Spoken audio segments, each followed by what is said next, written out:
সুপ্রিয় সাথী, সকলকে স্বাগত। 2026 সালে পশ্চিমবঙ্গ বিধানসভা দোরগোড়ায়। 15 বছরের শাসনের কি অবসান ঘটবে? নবান্ন কার দখলে যাবে? তৃণমূল কংগ্রেস নাকি বিরোধীদের দখলে? সেই নিয়ে আমাদের আজকের আলোচনা। এই রিপোর্ট দেখলে চমকে যাবেন আপনিও। ভিডিওটি প্রথম থেকে শেষ পর্যন্ত দেখবেন, আর ভালো লাগলে সাবস্ক্রাইব ও শেয়ার করতে ভুলবেন না। 2094টি বিধানসভাকে আমরা মূলত 4টে ভাগে ভাগ করেছি। একটি হলো উত্তরবঙ্গ ও পার্বত্য অঞ্চল, দক্ষিণবঙ্গ, মধ্যবঙ্গ এবং জঙ্গলমহল এবং মেদিনীপুর অঞ্চল।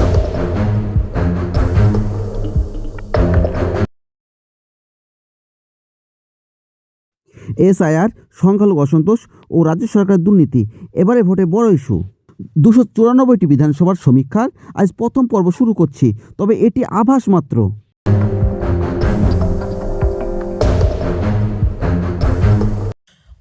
আজকের প্রথম জেলা মালদা। সংখ্যালঘু অধ্যুষিত মালদা জেলায় মৌসুম বেনজির নূর কংগ্রেসে যোগ দেওয়ায় অনেক কিছু ওলটপালট হওয়ার সম্ভাবনা দেখা দিয়েছে। এই জেলায় তৃণমূল কংগ্রেস 4টি, বিজেপি 4টি ও জোট 4টি আসনে জয়লাভ করতে পারে। তবে জোটের এই ফল হতে পারে যদি আইএসএফ, সিপিএম এবং কংগ্রেসের মধ্যে জোট তৈরি হয়। তবে জোট হবে সেটা ধরে নিয়েই এই সমীক্ষা করা হয়েছে। উত্তরবঙ্গের একটি গুরুত্বপূর্ণ জেলা উত্তর দিনাজপুর। এই জেলায় মোট আসন সংখ্যা 9। তৃণমূল কংগ্রেস 4টি, বিজেপি 2টি ও জোট 3টি আসনে জয়লাভ করতে পারে। ওবিসি ও ওয়াকফ নিয়ে সংখ্যালঘুদের মধ্যে একটা চাপা অসন্তোষ রয়েছে, তাই এবার এই জেলায় জোটের ভালো ফল হওয়ার সম্ভাবনা দেখা দিয়েছে। পরের জেলা দক্ষিণ দিনাজপুর। এই জেলায় মোট আসন 6। তৃণমূল কংগ্রেস 3টি, বিজেপি 2টি ও জোট 1টি আসনে জয়লাভ করতে পারে। কম আসন বিশিষ্ট জেলা কালিম্পং, মাত্র 1টি আসন। এই 1টি আসন এবার তৃণমূলের ঝুলিতে যেতে পারে।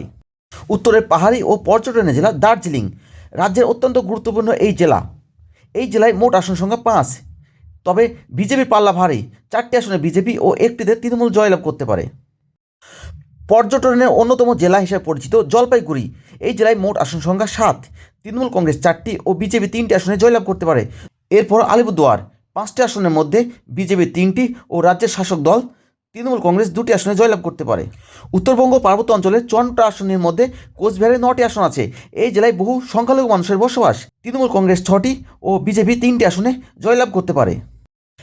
এরপর দক্ষিণবঙ্গ, এখানে 148টা আসন আছে। তার মধ্যে মুর্শিদাবাদে আছে 22টি আসন।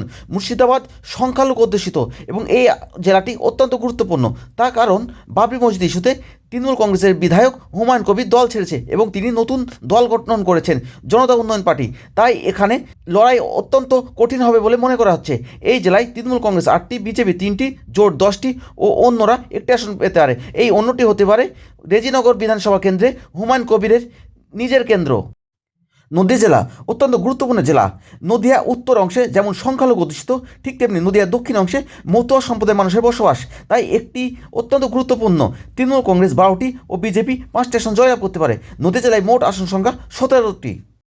কলকাতা সন্নিহিত জেলা উত্তর 24 পরগনা। সবচেয়ে বেশি আসন রাজ্যের মধ্যে উত্তর 24 পরগনায়, মোট আসন সংখ্যা 33টি। 26টি আসনে জয়লাভ করতে পারে তৃণমূল কংগ্রেস, বিজেপি 5টি ও জোট 2টি আসনে জয়লাভ করতে পারে। অন্যরা কোনো আসন নাও পেতে পারে। বাংলার একেবারে দক্ষিণে দক্ষিণ 24 পরগনা, যেটা তৃণমূল কংগ্রেসের গড় হিসেবে পরিচিত। এই জেলায় 31টি আসন রয়েছে। তৃণমূল কংগ্রেস 28টি ও জোট 3টি আসনে জয়লাভ করতে পারে। বাংলার রাজধানী শহর কলকাতা। গোটা ভারতবর্ষের মানুষের নজর থাকবে এই কলকাতার 11টি আসনের দিকে। তবে কলকাতার 11টি আসনের মধ্যে সব কটিতেই তৃণমূল কংগ্রেস জয়লাভ করতে পারে। দক্ষিণবঙ্গের আরেকটি গুরুত্বপূর্ণ জেলা হুগলি। এই জেলায় মোট আসন সংখ্যা 18টি। তৃণমূল কংগ্রেস 11টি, বিজেপি 6টি ও জোট 1টি আসনে জয়লাভ করতে পারে। দক্ষিণবঙ্গের সর্বশেষ জেলা হাওড়া। এই জেলায় 16টি আসনের মধ্যে তৃণমূল কংগ্রেস 12টি, বিজেপি 3টি ও জোট 1টি আসনে জয়লাভ করতে পারে। দক্ষিণবঙ্গের 148টা আসন, উত্তরবঙ্গ ও পার্বত্য অঞ্চলের 54টা আসন মিলিয়ে মোট 202টি আসন।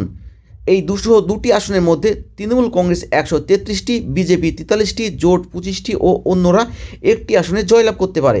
দক্ষিণবঙ্গের এবং উত্তরবঙ্গ ও পার্বত্য অঞ্চলের 202টি আসন নিয়ে একটি আলোচনা করলাম এবং একটি পূর্বাভাস দেওয়া হলো।